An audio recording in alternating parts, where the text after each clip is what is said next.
Hello guys, मैं हूं अभिषेक वासने और आज का जो अपना टॉपिक है वो है rain water harvesting and ground water recharge project. हमने इस प्रोजेक्ट पर हाल ही में काम किया है और अब हम इसके बारे में कुछ जानेंगे। यह किस लिए किया जाता है और इसके मेरिट्स क्या है। आइए टाइम वेस्ट नहीं करते हुए इसे जानते हैं। इसका प्रयोग किस लिए किया जाता है? इसका प्रयोग इसलिए किया जाता है ताकि इसके ज़रिए हम भूजल के गिरते स्तर को वापस मेंटेन कर सकें, ताकि जो जो वर्षा का जल है वो घरों व अन्य इमारतों की छतों से होता हुआ नालियों के जरिए जलाशयों में मिल जाता है और दूषित हो जाता है। और इसको दूषित होने से बचाने के लिए और इसके प्रयोग करने के लिए हम इस मेथड का प्रयोग कर सकते हैं। इसको हम ज़रूरी नहीं कि ग्राउंड वाटर रिचार्ज में ही करें, हम इसका वापस प्रयोग भी कर सकते हैं। इसका मेन रीज़न है कि वर्षा के जल को संग्रहण करना, ताकि जल को बचाया जा सके। इसका मुख्य कारण यह है। इसके लाभ यह है कि जो भूमि का जो जल स्तर गिरते जा रहा है प्रतिवर्ष या हर साल, उसको मेंटेन करके रखा जा सके ताकि जल की कमी ना हो। आइए इसका प्लान देखते हैं।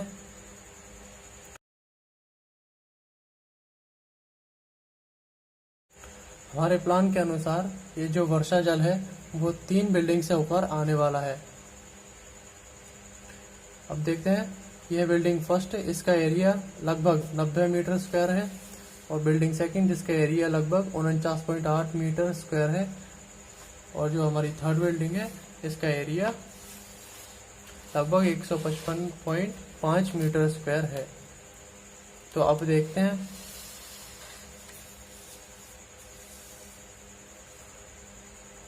फिलहाल अब हम इसे हटा देते हैं।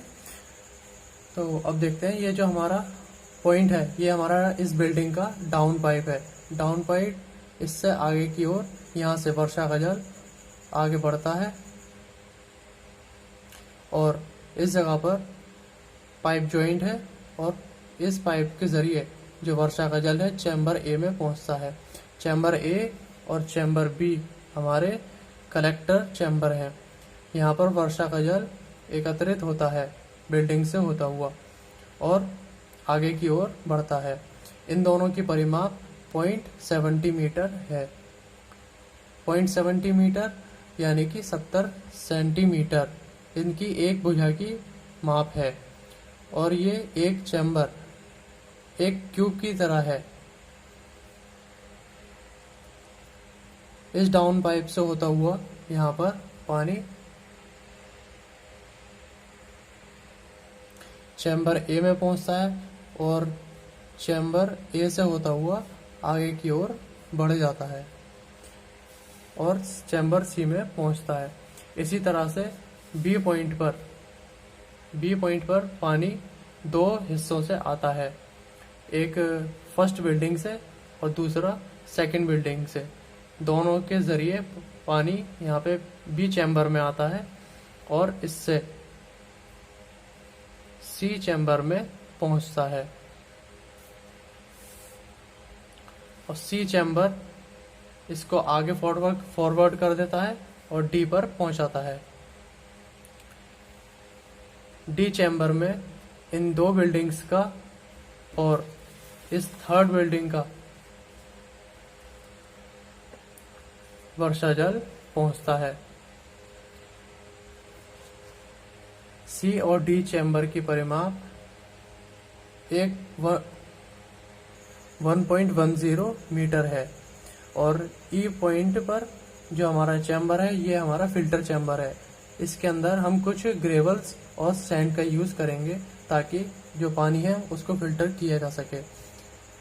ई और डी चैम्बर के बीच में हमने 1 मीटर का गैप रखा है, और इसकी परिमाप 1.10 मीटर है। देन नेक्स्ट चैम्बर जो हमारा आता है वो है स्टोरेज चैम्बर। इसके अंदर बोरिंग किया गया है। इसके अंदर पानी स्टोर होता है और ग्राउंड लेवल में पहुंच जाता है इस बोर के जरिए होता हुआ। ई चैम्बर से एफ चैम्बर के बीच 2 पाइप कनेक्ट किए गए हैं ताकि इसमें पानी पहुंचाया जा सके। एफ चैम्बर की परिमाप 1.70 मीटर रखी गई है। आइए इस प्लान को वास्तविक रूप लेता देखते हैं, जिसको बनने में हमारे साथियों ने मदद की, और आखिर में हम इसके एस्टिमेट के बारे में भी जानेंगे।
हम इस प्रोजेक्ट में हुए कुछ खर्चे के बारे में जानते हैं, और यहाँ पर जो भी वैल्यूज़ दी गई हैं या जो भी यहाँ पर रेट दिए गए हैं वो बिल्कुल एक्यूरेट नहीं है। ये सभी अप्रोक्स में मैं आपको बता रहा हूँ, और आपके एरिया में कुछ अलग भी हो सकते हैं, थोड़ा बहुत कम या ज़्यादा भी हो सकते हैं। तो इसमें हमारे लगभग 8 बैग्स सीमेंट के यूज़ हुए हैं, जो लगभग 3040 रुपये के हुए हैं, और fine aggregate plus coarse aggregate लगभग 16,000 का हमारा यूज़ हुआ है, और ब्रिक्स इसमें 12,000 रुपये की ब्रिक्स लगी हैं, जो कि प्रति 1000 ली जाती हैं। और पाइप फिटिंग्स एंड बोरिंग यहाँ पर हमने एक साथ ही हमें मिल गया, जो कि 20,000 रुपये का हमें पड़ा। ओवरऑल इसका हमारा खर्चा 50,040 रुपीज़ इतना बैठा। और इसके बाद जो हमारा हेड मेसन प्लस लेबर दोनों का जो भी हमारा चार्ज था वो 5,100 रुपीज़ का लगभग इतना हुआ, और ट्रांसपोर्ट का मिलाकर, और टोटल ओवरऑल अप्रोक्स हमारा 57,140 रुपीज़, 57,140 रुपये लगभग इतना हमारा कॉस्ट आया। या हम इसे कह सकते हैं लगभग 60,000 के तकरीबन हमारी कॉस्ट इस प्रोजेक्ट पर आई। वीडियो देखने के लिए थैंक यू, और आपके लिए हेल्पफुल रही हो तो वीडियो को लाइक, शेयर एंड चैनल को सब्सक्राइब ज़रूर करें। Thank you.